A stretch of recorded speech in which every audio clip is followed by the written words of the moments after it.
seguidores do Diário do Litoral, que está sempre com a gente aqui no nosso canal no YouTube, nas nossas redes sociais e no nosso site. Hoje a gente continua conversando com os políticos da região, fazendo aquele balanço do ano sobre os projetos futuros. E hoje quem está aqui comigo é a deputada estadual Solange Freitas. Prazer, Solange, seja bem-vinda, tudo bem? Obrigada, Luana, pelo convite. É um prazer conversar com o pessoal para falar um pouquinho dos nossos projetos. Perfeito. A gente já vai começar já falando, a Solange trouxe para a gente que sexta-feira já tem audiência pública para falar um pouco sobre os problemas que a gente tem aqui, a gente sofre bastante no sistema Anchieta Imigrantes. Tanto sobre segurança quanto congestionamento, né, Solange? Fala um pouquinho para a gente do que vai rolar lá na sexta-feira.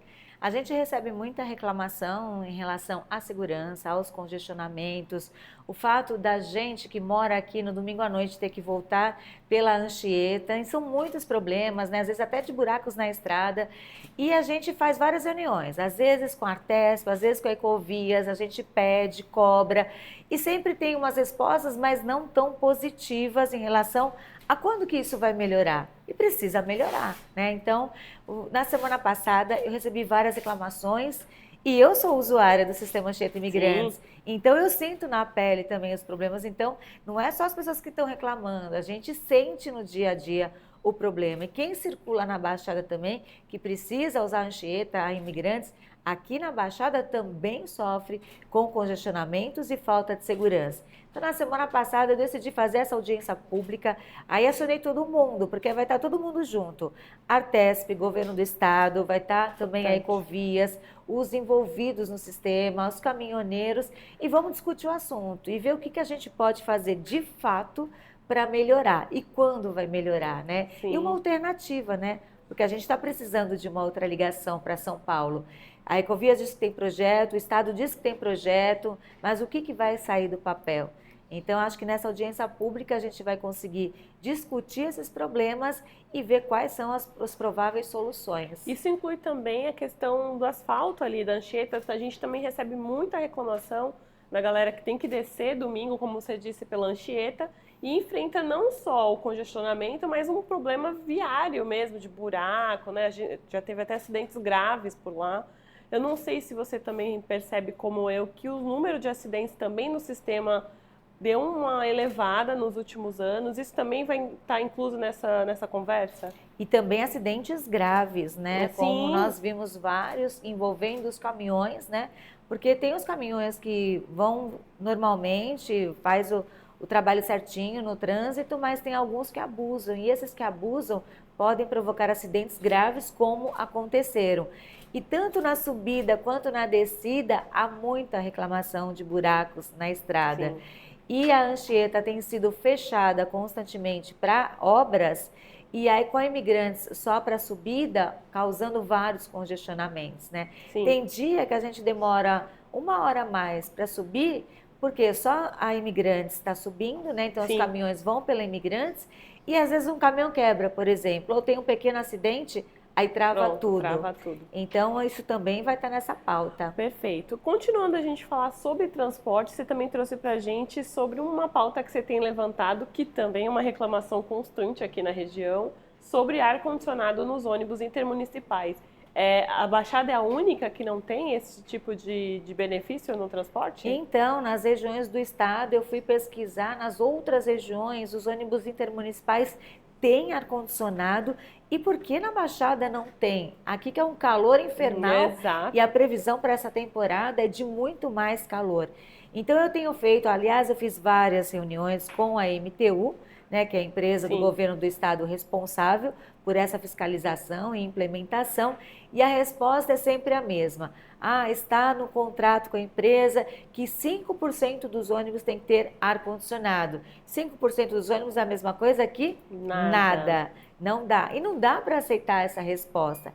Agora, essa semana, conversei com o governador, eu liguei para ele, porque eu precisava falar de várias pautas, e falei sobre essa questão do ar-condicionado. Ele disse que não sabia, que não tinha ar-condicionado nos ônibus intermunicipais na Baixada Santista. Ele mesmo falou, quando eu questionei o fato, está no contrato e vai ficar por isso mesmo? Ele falou, mas contratos podem ser feitos aditivos? Aí ele falou que pessoalmente ele ia ver como está isso e que ia tentar resolver esse problema. Então, já foi um avanço. Porque eu fiz indicação na Alesp também para o Estado, para poder ter ar-condicionado nos ônibus. A gente está indo por todas as frentes, né? Como o governador disse que não sabia e que vai pessoalmente ver essa situação, eu acho que agora já é uma luz no fim do túnel. Sim. E a gente precisa ter para ontem ar-condicionado nos ônibus Pelo menos para não intermunicipais. esbarrar nas mesmas respostas, né, de sempre, Sim, né? vai ser um avanço a resposta dele. Eu Sim. gostei, eu acredito na fala dele, porque eu acho que se fosse diferente ele não ia falar. Sim. Porque toda vez que a gente leva um problema, ele é sempre bem sincero. Ele fala se dá ou não dá e como vai ser feito. Então, tenho certeza que acho que agora vai sair. É uma luz, né? Você tem vários, a gente deu uma olhada nos seus projetos, você tem vários projetos beneficiando as pessoas com transtorno de espectro autista. Sempre foi uma bandeira sua, Solange, tratar dessa questão? Essa questão do autismo e das pessoas com deficiência chegou assim muito forte para mim quando eu fui candidata a prefeita em 2020, porque muitas mães me procuravam dizendo que não tinham tratamento, que não tinha o serviço para os filhos dela, que não conseguiam o laudo. Então, isso acabou ficando muito forte, essa minha luta. E quando eu vim candidata a deputada, eu abracei essa causa também e falei, é uma das minhas bandeiras no meu mandato como deputada. E aí eu assumi, né, nós estamos há 8 meses no cargo e já fui para cima dessa causa. O meu primeiro projeto de lei aprovado e sancionado pelo governador é ligado à causa do autismo, né, que é para implantar o PIA, Protocolo Individualizado de Avaliação nas escolas. Legal. E isso tanto escolas públicas quanto particulares. Já virou lei esse mês, né, o governador sancionou e viraria lei depois de 90 dias esse mês. Está virando lei, então para o ano que vem a gente vai ter novidade para melhorar a questão do autista e das pessoas que têm transtorno global de desenvolvimento na sala de aula. São detalhes que você pode melhorar o rendimento escolar dessas pessoas, então eu tenho certeza que vai ser um avanço. E tem outros projetos também que eu já protocolei, ainda não fiz a minha fala na Alesp sobre esses projetos, mas eu já protocolei para ele já ir tramitando, irem tramitando. E todo projeto que eu faço, o que eu tenho feito? Porque às vezes a gente não consegue aprovar vários projetos por ano, não tem como. Então eu já faço uma indicação para o governo do estado. Eu protocolo o projeto e protocolo uma indicação. Porque se o governador também abraçar a ideia, ele consegue implantar muito mais rápido do que o projeto de lei. Ah, perfeito. Esse projeto já entra em vigor o ano que vem, rede estadual ou toda rede estadual e rede privada, tanto para alunos do ambiente escolar pequenininhos, grandes, nas faculdades, Sim. É para todos. Então é importante que quando o autista estiver fazendo a matrícula dele, ele já vai fazer uma avaliação de todas as necessidades dele. E às vezes foi criado junto com o autista, né? O Arthur, que hoje faz medicina, ele que pediu para fazer esse projeto e que ele escreveu junto comigo, pelo que ele passou a vida inteira dele no ambiente escolar. Ele falou, Solange, eu não desisti. Hoje eu faço faculdade de medicina, mas muitos amigos desistiram. Por quê? Às vezes coisas que acontecem recorrente no ambiente escolar que fazem com que eles desistam. Então a ideia é fazer amenizar os transtornos que eles podem sentir no dia a dia para que eles continuem. Então é inclusão não só para entrar, mas para permanecer. Perfeito. Você falou sobre sua campanha para a Prefeitura de São Vicente em 2020. Você ainda tem pretensão de sentar na cadeira do Executivo de São Vicente? Olha, quando eu vim candidata a deputada, eu deixei bem claro para o meu público que eu iria cumprir meu mandato. Não adianta eu ser eleita e já de cara eu sair para ser candidata a prefeita, porque eu não acho justo, né? Quem votou em mim não foi só o eleitor de São Vicente, fui muito bem votada em Santos e muito bem votada nas outras cidades da Baixada Santista, né? Sim. E tive votos em mais de 400 cidades. Não é justo. Então, eu falei isso, vou cumprir, não venho candidata e espero que no ano que vem, o que eu acho que São Vicente precisa? Para sair desses problemas que São Vicente vive há muitos anos, não é da noite para o dia que você termina com eles, né? Ou que você ameniza eles. Então, eu acho que tem que ter união.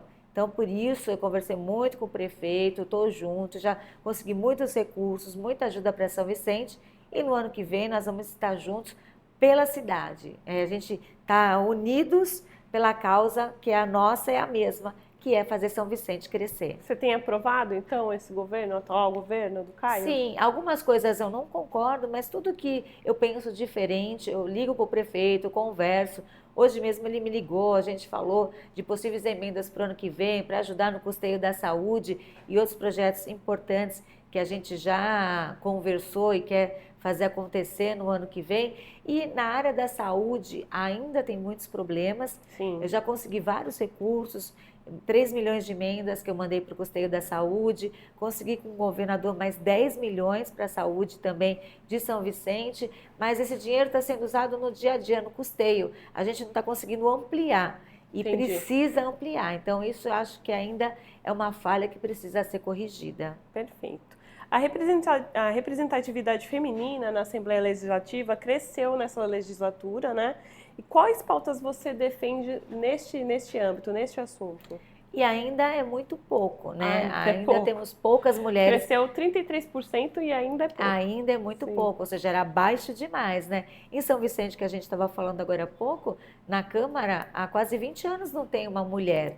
Então, a gente precisa fazer com que a mulher acredite na outra mulher, que as mulheres venham para esse processo político, mesmo não sendo candidatas, mas que elas estejam junto com a gente para discutir políticas públicas. A mulher tem um outro olhar, um olhar mais sensível, não é desmerecendo os homens, né? Mas nós temos muitos homens, precisamos agregar mais mulheres. Então, nessa construção, hoje, eu sou presidente estadual do União Brasil Mulher e eu tenho corrido no estado para a gente trazer as mulheres, para fortalecê-las, porque não adianta você falar, venham ser candidatas mulheres, e você não dá o suporte. Essa é uma reclamação das outras campanhas, porque às vezes enganam as mulheres, né? Dizem que vão dar recursos, que vão dar estrutura e não dão nada. A nossa ideia não, a nossa ideia é até que tenham mais mulheres concorrendo, né, para terem mais oportunidades. Então, eu acho que isso é importante, né? Esse fim de semana fui para Sorocaba, no evento do União Brasil Mulher, e acho que a gente precisa estar juntas, unidas, tem que ter união, olha lá, o próprio meu partido já fala, tem que ter união para a gente fazer com que as mulheres sejam eleitas. Eu vi que você também tem um projeto a respeito da reconstrução de mama. É voltado para isso, para atender também a demanda dessas mulheres? E eu tenho lutado muito pela questão das mulheres em relação à violência, por toda a violência que eu sofri na campanha de 2020, o câncer de mama também que eu tive em janeiro de 2021, tudo isso acabou fazendo com que essas minhas causas fossem mais intensas no meu mandato. Então, um dos projetos relacionados ao câncer de mama é a micropigmentação, porque muitas mulheres, às vezes, elas precisam tirar o bico do seio quando passam pela cirurgia. E a micropigmentação é como se fosse uma tatuagem, fica perfeitinho. Então, é mais algo para que essas mulheres que vão passar por esse sofrimento, né, mas que elas tenham um algo a mais para poder voltar com o corpo delas, para elas poderem se sentir bem depois de passar por todo esse processo doloroso. Certo, perfeito. Vamos falar um pouquinho sobre os projetos atuais. Na semana passada passou pela Lesp o projeto de privatização da Sabesp, você votou a favor. Apresentou inclusive emendas para o projeto. Eu queria que você me falasse quais pontos te fizeram aprovar a medida do governo. Todo mundo já sabia desde a época da campanha que o governador Tarcísio tinha esse objetivo. Foi falado na campanha que era a privatização da Sabesp. Então, desde que ele assumiu, ele fez estudos para poder fazer um melhor projeto de privatização, porque é complicado mesmo, né? Quando você fala, é vender a água, assusta mesmo. Privatizar a Sabesp assusta. E no começo eu tinha muitas dúvidas também. Será que é a melhor opção? Só que, quando ele apresentou o projeto, eu estudei o projeto, fiz 9 emendas para melhorar alguns pontos que eu achava importante para ter garantias, primeiro, de que a tarifa não vai subir e, pelo contrário, como ele prometeu, que vai cair, que as áreas mais carentes elas vão ser beneficiadas, que vão levar água e saneamento básico para essas áreas que hoje não tem, no prazo que foi estipulado, que é até 2029, né, esse investimento de 66 milhões, e a garantia de que cada cidade ela tem uma demanda diferente e de que isso vai acontecer. Porque não adianta você fazer um projeto, você privatiza e aí as outras cidades mais carentes não conseguirem fazer com que o saneamento chegue. Então, eu fiz 9 emendas, eles aceitaram 2 dessas emendas, uma delas que foi a preocupação com os trabalhadores da Sabesp. No projeto não tinha nada sobre eles, ou seja, se privatizasse, ia ter uma demissão em massa, né? E a gente não pode aceitar isso. Sim. Então, eu fiz uma emenda prevendo 2 anos de estabilidade. No primeiro momento, eles aceitaram só 6 meses. Aí a gente brigou mais um pouco e conseguiu 1 ano e meio. Então, nesse 1 ano e meio, os trabalhadores eles vão poder apresentar o trabalho deles, ou então buscar uma outra alternativa para a vida deles, vão ter esse prazo. É o ideal? Não. O ideal seria, fizeram um concurso público, que eles continuassem, mas a gente sabia que isso não iria acontecer, numa privatização isso não acontece. Sim. Então eu fiz essa emenda para amenizar essa situação. Então, depois de todos esses estudos, de conversar com a secretária Natália de Infraestrutura sobre todas as minhas dúvidas, eu tenho certeza que essa é a melhor opção. E o governador nos deu várias garantias, tiramos várias dúvidas de que a tarifa vai cair, de que os investimentos vão acontecer, de que as áreas mais carentes vão ser beneficiadas e sobre as cidades vai ter um grande projeto, um contrato único para a privatização, mas depois vão ter uns adendos, né? Contratos menores para cada cidade, para que cada cidade seja atendida. Aqui na região, algumas cidades sofrem muito com a falta d'água, principalmente no verão. Será que essa privatização, esse estudo que o governo fez, vai tratar também desse assunto? Sim, a intenção do projeto é essa, é atender aquelas áreas hoje ou antes não eram atendidas, para que a água chegue até elas, para que esses problemas sejam amenizados, né? Que a gente tenha mais obras para amenizar esses problemas. Aquelas obras que a gente vê por aí, que acontece na Sabesp, que tem muita reclamação, que isso tudo seja melhorado e também que a tarifa não aumente. Como eles vão criar um fundo, né? Vai ter como se fosse um subsídio da tarifa, isso vai dar uma garantia de que ela não vai subir e de que vai cair a tarifa, principalmente para as comunidades mais carentes. Perfeito. Você, como jornalista, sempre foi muito constante em defender os problemas daqui da região. E na Lesp você está à frente de é membro de várias frentes parlamentares em defesa da Baixada Santista. Como está transformar isso, os seus embates como jornalista, no âmbito político? Eu mudei o microfone, né? Porque eu tenho o microfone lá da Lesp, no plenário, que eu vou para cima em vários assuntos, que eu brigo, que eu faço reuniões, que eu cobro o governo do estado, cobro secretários. Eu digo que a gente faz um pouco do trabalho de jornalista, é ouvir a população, né? Esses dias eu tenho ouvido muito, ido lá no México 70, porque houve uma mudança no ponto de ônibus final no México 70 e a gente conseguiu o compromisso da MTU que se tivesse problemas, que se fosse pior para a população, que eles voltassem atrás. Fiz uma reunião com a MTU, levei a MTU até o México 70, fizemos reunião com os moradores, foi feita essa mudança, a empresa tinha certeza de que seria melhor, os moradores tinham certeza que não seria melhor e no final, infelizmente, ainda tem muitos problemas. Então nós fizemos uma outra reunião com a MTU, eles estão dando a palavra deles que vai voltar como era antes, porque a mudança não deu certo. Então, eles cumpriram o que eles prometeram. Então, a gente faz esse trabalho de jornalista. Sim. Eu vou lá, ouço as pessoas, ouço os problemas, vou cobro os secretários, prefeitos, o governo do estado, e a gente tem um que a mais também, né, que é criar leis, né, cobrar intensamente como deputada para que essas leis também sejam cumpridas. Perfeito. O que a gente pode esperar de pauta sua em 2024? Qual pautas você vai continuar defendendo e o que vem de novo? Um dos meus projetos de lei que está tramitando deveria ser votado esse ano, mas pela urgência de outros projetos do governo, os deputados esse ano só conseguiram aprovar um projeto cada um, né? Não deu para ampliar, mas é o projeto que cria a Semana de Conscientização e Combate ao Câncer dentro das comunidades. Nós fizemos um projeto piloto dentro de São Vicente, deu muito certo, né? A gente mostrou que a gente tem que ir aonde está o problema. Então, essa vai ser uma das minhas causas, a saúde tem sido. né? Mês passado eu fiz 2 audiências públicas, uma com a Fundação Abrinq e outra com a Oncoguia. A Fundação Abrinq falando da preocupação do risco de voltar a poliomielite no nosso país, que é um absurdo, mas é um risco. Então, falar da baixa vacinação, foi muito importante essa audiência. Fizemos uma com a Oncoguia também, falar da baixa vacinação do HPV, e o HPV é a vacina que combate o câncer, é a vacina que previne o câncer, Sim. O câncer de colo de útero. Muita gente não sabe, ele previne também câncer de boca, o câncer de pênis. Então é muito importante que a gente fale, e a vacinação está baixa. Se a gente vacinar todos os nossos jovens na faixa etária antes de iniciarem a atividade sexual, a gente pode erradicar o câncer de colo de útero no nosso país. E uma das ideias que saiu dessa audiência pública é que a gente levasse a vacinação até as escolas. Sim. Aonde estão esses jovens? Nas Importante. escolas.